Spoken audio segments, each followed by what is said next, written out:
welcome to the official Bridge Tours Africa channel.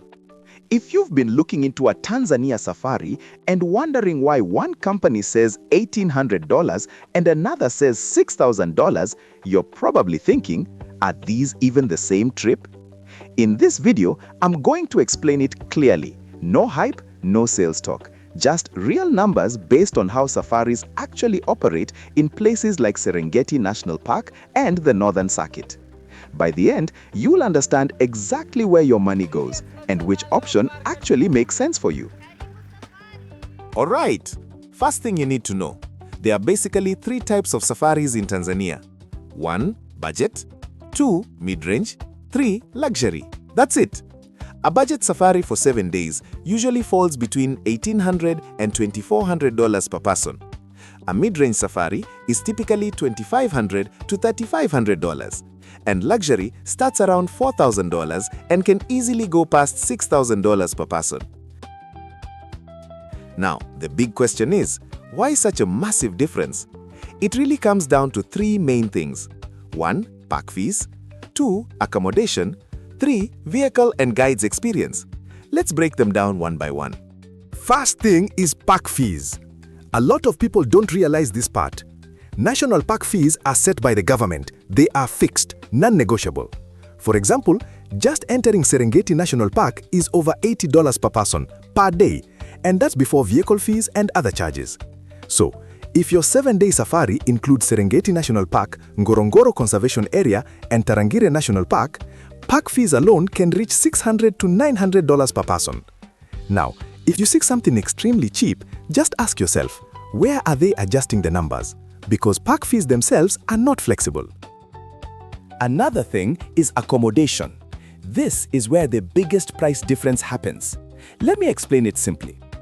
On a budget safari, you might stay at public campsites or very simple lodges.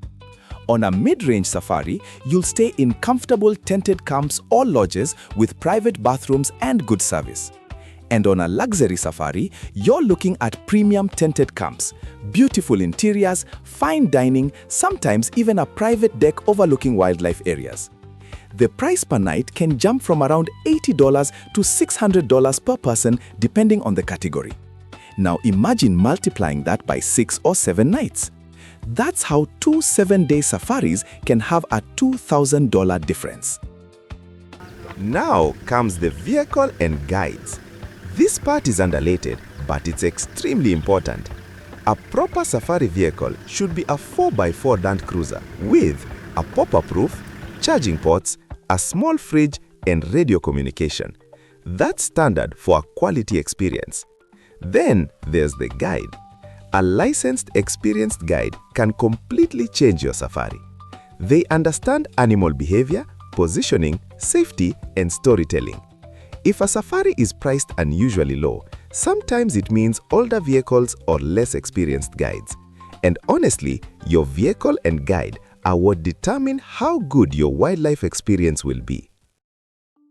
Now, when you book a proper 7-day safari, it should include all park fees, accommodation, meals, professional driver guide, 4x4 safari vehicle, and airport transfers.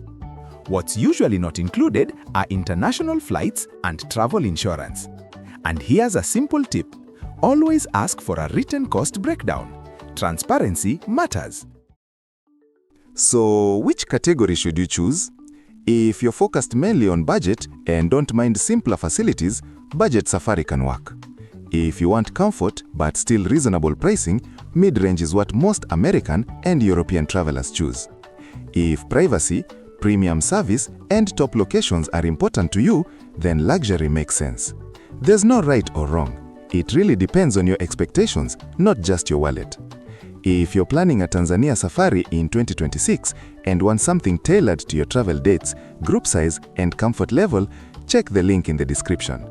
We'll help you structure something realistic based on your goals and respond within 24 hours. I hope this made things clearer. And when you're ready, we'd be happy to help you plan a safari that matches both your expectations and your budget.